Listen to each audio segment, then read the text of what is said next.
ठीक है सर। देखिए आज हम लोग क्लास 12 का सॉल्यूशन चैप्टर पढ़ने वाले हैं। इसमें कुछ हम लोग बेसिक इंफॉर्मेशन देखेंगे। तो समझिए सबसे पहले सॉल्यूशन होता क्या है।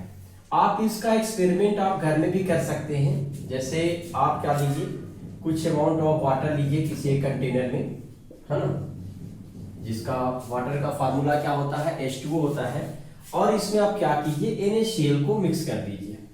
NaCl को क्या कीजिए, मिक्स कीजिए।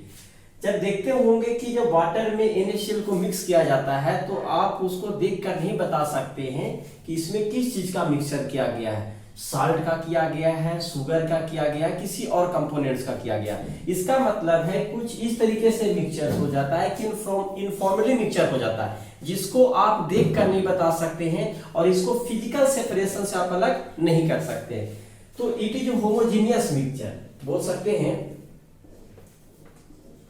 It is a homogeneous mixture. It is a homogeneous mixture. अब बात आता है कि जो मिक्सचर बन रहा है तो इसमें NaCl एक कंपोनेंट है और यहाँ पे वाटर एक कंपोनेंट है। तो देखिए यहाँ पे जो वाटर काम कर रहा है ये काम कर रहा है सॉल्वेंट का, और जो NaCl है वो किसका काम कर रहा है, सॉल्यूट का। अब जो सॉल्यूशन बनता है वो सॉल्यूट प्लस क्या, सॉल्वेंट को मिलकर बनता है। तो सॉल्यूशन इज इक्वल टू, यहां पे लिखेंगे solution is equal to solute plus solvent. ठीक है, देखिए तो सॉल्यूशन इज इक्वल टू क्या हो गया, सॉल्यूट प्लस सॉल्वेंट। अब किसी बच्चा का डाउट ये आता है कि व्हाट इज सॉल्यूट और सॉल्वेंट, सॉल्यूट क्या है एंड सॉल्वेंट क्या है। तो समझिए बात को कि सॉल्यूट को आप किस तरीके से नॉर्मली आप डिफाइन कर सकते हैं। सॉल्यूट, अब सॉल्यूट का इसमें फर्स्ट पॉइंट लिखेंगे। देखिए यदि आपके लेस क्वांटिटी में यदि सॉल्यूशन में जो प्रेजेंट है is called solute. Less quantity present in solution, first point तो आप इसको रिमेंबर रखेंगे। दूसरा पॉइंट याद रखना है कि सॉल्यूट का फिजिकल स्टेट चेंज होता है। ठीक है, सॉल्यूट का क्या होता है, फिजिकल स्टेट चेंज होता है। Change in physical state. देखिए साल्ट क्या था, सॉलिड था, जब उसको वाटर में डाले तो सॉलिड से किस फॉर्म में चेंज हो गया, लिक्विड के फॉर्म में चेंज हो गया। सेम आप यहाँ पे सॉल्वेंट की बात हम लोग कुछ पॉइंट लिख लेते हैं। सॉल्वेंट जो मोर क्वांटिटी में प्रेजेंट रहता है, मोर क्वांटिटी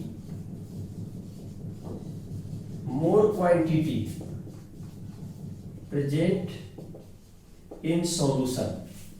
ठीक है, सेकंड पॉइंट क्या हो जाएगा, सॉल्वेंट का फिजिकल स्टेट चेंज नहीं होता है। तो लिखेंगे डू नॉट चेंज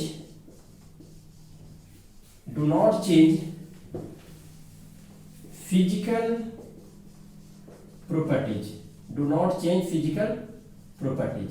तो ये नॉर्मली डिफिनेशन हो गया सॉल्यूट का एंड सॉल्वेंट का। अब इस चैप्टर्स में हम लोग क्या देखते हैं कि कुछ कंसंट्रेशन टर्म देखते हैं। मोलरिटी देखते हैं, नॉर्मलिटी देखते हैं, मोलालिटी, मोल फ्रैक्शंस। ठीक है, तो हम लोग कुछ कंसंट्रेशन टर्म को भी यहाँ पे डिफाइन करते हैं।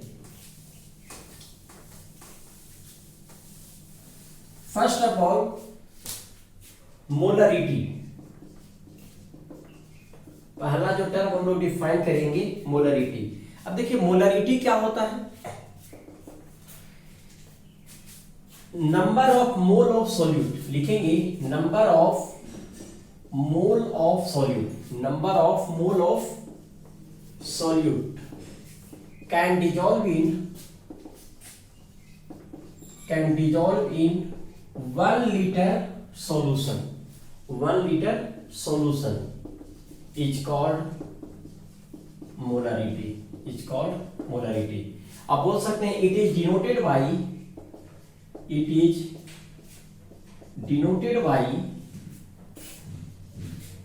Capital M। ठीक है, इसका फार्मूला भी आप लिख सकते हैं, क्या लिख सकते हैं, number of mole of solute, number of mole of solute divided by 1 liter solution। ठीक है। तो इसका यूनिट क्या हो जाएगा बच्चा, देखिए मोल का यूनिट क्या होता है, मोल, और लीटर का यूनिट क्या हो जाएगा, लीटर। एक इसका सेकंड फार्मूला भी आप याद रख सकते हैं जो बहुत आसान होता है। मोल को आप given mass divided by molar mass में चेंज कर सकते हैं। इसका मतलब W2 डिवाइडेड बाय M2 याद रखिएगा, इनटू 1000 डिवाइडेड बाय W1 ग्राम। ठीक है। देखिए अब बात आता है कि W2 क्या शो करेगा, तो लिखेंगे where W2 is equal to amount of solute. W2 क्या हो जाएगा, अमाउंट ऑफ सॉल्यूट। M2 क्या हो जाएगा बच्चा,